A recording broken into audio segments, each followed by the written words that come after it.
자, 그 다음에 신용장 관련 용어 정리 계속해서 보겠습니다. 서류라고 하는 거. 신용장은 서류 거래 원칙이니까 서류 관련된 내용들을 굉장히 꼼꼼하게 기재를 하고 있는데요. 신용장 거래를 위해서 필요한 문서 등을 말하는데 신용장에서 요구하는 서류들에는 대충 이런 것들이 있다라고 보시면 됩니다. 신용장 조건으로 거는 서류들의 구체적인 예시다. 이거 말고 다른 것들도 더 있을 수 있어요. 그런데 대부분의 경우 이런 것들 요구한다. 자, 상업송장. 우리 상업송장은 거래 명세서라고 했습니다. 네. 기본적인 계약 관계를 나타내는 명세서 이런 것들 요구하고요. 그 다음에 어쩌면 이 부분이 제일 중요한 부분일 수 있어요. 운송서류. 운송서류를 통해서 매수인이 운송인한테 물품을 나중에 수령할 수 있게 되고요. 운송서류 없이는 물품을 수령할 수 없게 되는 경우가 많으니까 운송서류가 가장 중요한 어떤 신용장상의 요구 서류다. 이렇게 보시면 되겠습니다. 그 다음에 관련돼서 보험부보해라. 보험부보하고 나서 보험서류 가져와라. 포장명세서 상업송장하고 같이 발행되는 서류라고 보시면 되고요. 우리 뒷부분에서 이런 서류들에 대해서는 조금 하나씩 뜯어볼 기회가 있을 겁니다. 그 다음에 상업송장의 종류로 영사송장, 세관송장 이런 것들이 있습니다. 일단은 지금은 상업송장과 관련된 송장의 종류다. 영사송장, 세관송장 이런 것들이 있다. 이 정도만 봐두시면 되고요. 중량증명서, 품질증명서, 각종 증명서가 있을 수 있어요. 관련된 물품, 너희들이 거래하는 물품과 관련된 그 물품의 무게라든가 또는 품질이라든가 이런 부분을 제3자에게 검사를 받고 증명서를 발급받아와라 이렇게 요구할 수 있고요. 원산지 증명서, 원산지가 어딘지 이 물품에 그걸 증명하는 서류. 요새 FTA 때문에 굉장히 서류 중요한 서류로 지금 떠오르고 있는 원산지 증명서 이런 것들 서류들을 요구할 수 있다. 자, 그 다음에 결제라는 용어가 나오는데요. 언어라는 단어를 씁니다. 조금 특이한데요. 언어 하면 명예 뭐 이런 뜻이 있죠. 그 다음에 약속을 지키다, 뭐 명예를 지키다 이런 뜻으로도 씁니다. 결제, 신용장에서는 대금 지급을 페이먼트라고 얘기하기도 하지만 주로 언어라는 단어를 사용해서 결제의 뜻을 쓰고 있어요. 신용장상에서 은행이 대금 지급하겠다는 약속을 했잖아요. 그 약속을 지킨다라는 의미에서 언어라는 단어를 쓴다. 자, 앞으로는 그냥 언어가 나오면 결제라고 생각하시면 됩니다. 특히 은행이 대금 지급하는 것을 결제, 언어라고 불러요. 결제의 의미는 조금 내용을 좀 살펴보셔야 됩니다. 이게 사실은 UCP 600에 나오는 정의 부분에 나오는 부분인데 여러분이 그 2조의 원문을 보실 필요는 없지만 지금 결제라는 부분은 좀 이해를 해 두셔야 돼요. 결제는 크게 사실은 세 가지를 얘기합니다. 다 대금 지급한다라는 의미, 신용장에서의 결제라는 의미는 세 가지를 말한다. 자, 첫 번째, 신용장의 이용 방법이라고도 얘기하는데요. 신용장의 만기를 결정하는 방법이 세 가지가 있습니다. 첫 번째는 일람지급. 그 서류를 가지고 오면 일람지급, 서류를 눈앞에 들이대면 그때 지급하겠다라고 약속하는 방식이 있어요. 이런 경우, 이런 식으로 일람지급 방식으로 자, 사이트 페이먼트라고 합니다. 요거 옆에다가 영어로도 같이 병기를 좀 해두세요. 영어 문제 이렇게 나옵니다. 자, 사이트 페이먼트, 서류를 눈앞에다 갖다 대면 그때 지급하겠다. 우리 환어음에서도 일람 지급 방식이라고 얘기하면서 사이트 페이먼트라고 얘기했었습니다. 일람 출급으로 지급하는 경우 그렇게 돈 주는 것도 결제라고 불러요. 그 다음에 연지급, deferred payment라고 되어 있는데요. 연지급을 확약하고 만기에 지급하는 방식. 요거는 서류를 가지고 와요. 그래서 서류를 심사합니다.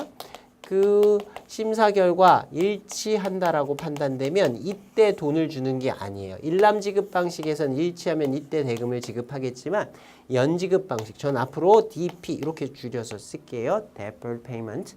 Defer는 연기하다 이런 뜻이라 그랬어요. 대금 지급을 연기하다. 그래서 우리말로 연지급이라고 하는데 일치하는 때에 연지급의 약정서를 은행이 매도인에게 써줍니다. 연지급의 약정서 내용은 뭐냐면 몇 월 며칠에 만기에 얼마의 대금을 내가 지급하겠다고 약속해 주는 거예요. 그 다음에 그 만기의 연지급의 약정서를 가지고 가면 그때 대금을 지급해 주는 겁니다.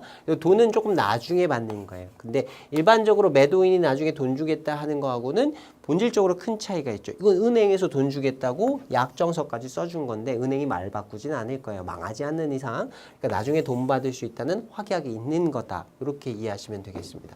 자, 그 다음에 세 번째는 인수 방식이 있어요. acceptance는 우리 환어음에서 봤던 그 인수를 얘기하는 겁니다. 이것도 역시 마찬가지로 심사를 했는데 서류가 일치한다라고 판단하면 그때 환어음을 인수해 줍니다. 환어음을 인수한 후에 그 다음에 만기에 대금을 지급해 주는 거예요. 그래서 연지급이랑 인수는 똑같은 방식이다라고 보시면 되고요. 그 연지급 나중에 돈 주겠다라고 확약을 하는 그 약속을 하는 과정에서 연지급의 경우에는 연지급의 약정서를 써주고 나중에 대금 지급한다. 인수 방식에서는 환어음을 인수하고 만기에 지급하기로 하는 그 환어음을 사용한다. 그 두 가지만 다르다. 이렇게 봐두시면 되겠어요. 그래서 일람 출급 방식의 경우에는 대금을 바로 지급받을 수 있는 방식이고요. 연지급과 인수 방식에서는 후지급 방식이다. 이렇게 보시면 되겠습니다. 자, 일람 출급 방식은 서류하고 서류하고 대금하고 맞바꾸는 방식이라고 볼 수 있죠. 그래서 요건 동시지급 방식 이렇게 이해하시면 돼요. 아무튼 요 세 가지가 신용장 통일규칙 UCP에서 얘기하고 있는 결제의 의미다. 결제란 일람지급, 연지급, 인수를 말한다. 세 가지 의미 좀 봐두시면 되겠습니다. 그래서 밑에 결제란하고 다시 한번 짧게 써놓은 부분이 있어요. 읽어보시면 되겠어요. 일람지급, 연지급 확약 후에 만기에 지급하는 것, 인수하고 나서 만기에 지급하는 것, 세 가지의 의미, 이게 결제다. 잘 기억해 두셔야 됩니다. 앞으로는 그냥 신용장에서 결제라고 얘기하면 요 세 가지 중에 하나를 말한다. 이렇게 이해하시면 됩니다. 자, 그 다음에 지급, 인수, 매입 이렇게 돼 있는데요. 이것도 우리 앞에서 봤던 내용들 그대로 여기다 응용하시면 됩니다. 지급이라고 하는 건 일치하는 제시가 있는 때에 신용장 대금을 지급하는 것을 말하고 인수라고 여기서 지급이라고 하는 건 페이먼트를 얘기하는 거예요. 자, 인수라고 하는 건 환어음의 지급이니 지급에 대한 의사를 표시하는 행위이다. 그래서 드라워 환어음을 발행한 당사자가 드라위 지급인에게 대금 지급할 것을 요청하는 게 환어음이라 그랬죠. 자, 신용장상에서는 환어음의 발행인이 누가 될까요? 매도인이고 지급인은 누가 될까요? 신용장은 어떤 약속이라고요? 은행이 돈 주겠다는 약속이죠. 환어음을 누구 앞으로 발행하냐면 은행 앞으로 발행합니다. 은행이 지급인이 되게 되는 거예요. 그래서 나중에 페이 돈 받을 사람 수취인 요거 정해가지고 은행 앞으로 환어음을 발행하면 된다. 요게 우리 앞에서 봤던 컬렉션 추심 방식하고 근본적인 차이가 나는 부분이에요. 매도인이 환어음을 발행할 때 추심 방식에서는 누구 앞으로 드라위가 누가 되나요? 누구한테 돈 달라고 환어음을 발행할까요? 이건 매수인이에요. 매수인 개인 앞으로 환어음을 발행하게 되고요. 신용장 방식에서는 은행이 돈 주겠다고 했으니까 지급인을 은행으로 하게 된다. 그래서 매수인 개인 앞으로 발행하는 추심 방식과 은행 앞으로 환어음을 발행하는 신용장 방식 두 가지의 큰 차이가 있다. 이렇게 보시면 됩니다. 자, 그 다음에 매입이라는 개념이 나와요. 아까 이전에 우리 환어음 얘기하면서 매입 얘기를 조금 했었습니다. 그 다음에 OA 얘기하면서도 매입 얘기를 했었는데요. 자, 연지급 방식이라고 봅시다. 자, 환어음을 이렇게 발행했는데 만기가 예를 들어서 3개월 후예요. 이 이후에 은행이 대금을 지급하겠다는 약속이 있어요. 그러니까 그 약속을 다른 사람한테 팔 수 있습니다. 그런 업무를 또 은행에서 해줘요. 이 지급인이 되는 건 신용장을 개설하는 개설은행이 되는데요. 조금 이따가 요 내용들 좀 살펴볼 거예요. 개설은행이 돈 주겠다는 약속이 있으니 나중에 예를 들어 3개월 후에 돈을 받아야 되는데 매도인은 지금 돈이 필요해요. 그래서 이 환어음상에 돈 받을 권리, 수취인이 되는 자격을 은행에다 팝니다. 이 개설은행이 아닌 다른 제3의 은행에다가. 그럼 그 은행이 그걸 사줘요. 환어음을 사주면서 자신이 수취인이 되는 거예요. 그리고 미리 돈을 줍니다. 대금을 선지급해 주고요. 이런 과정을 우리가 매입이라고 부릅니다. 내고. 환어음을 사주는 거죠. 매도인이 발행한 환어음, 누구 앞으로 발행된? 은행 앞으로 발행된 환어음을 제3의 은행이 사주는 거예요. 선지급해주고 선지급할 때 예를 들어 3개월 있다가 $100를 받기로 했다라고 하면 뭐 한 95불만 미리 주는 거죠. 3개월 동안 기다렸다가 은행으로부터 그 개설은행으로부터 이 매입은행, 매입한 은행을 매입은행이라고 부르거든요. 이 매입은행이 나중에 돈을 받게 되는 이러한 과정들이 있어요. 그래서 매입이다 라고 하는 부분이 나오면 처음에 개설은행이 돈 주겠다는 약속, 거기 그 약속하에서 돈 받을 권리를 제3의 은행에다가 파는 것, 이걸 매입이다. 이렇게 이해하시면 되겠습니다. 뭐 클린 레고라고 나오는 부분은 그냥 한번 읽고 넘어가시면 문제 없을 부분이고요. 지금 조금 헷갈리셔도 관계없어요. 우리 뒷부분에서 요거 계속해서 반복하면서 숙지 될 때까지 계속 반복할 겁니다. 계속해서 다음 내용 볼게요. 일치하는 제시. 여기다가 영어로 하나 써둘게요. complying presentation.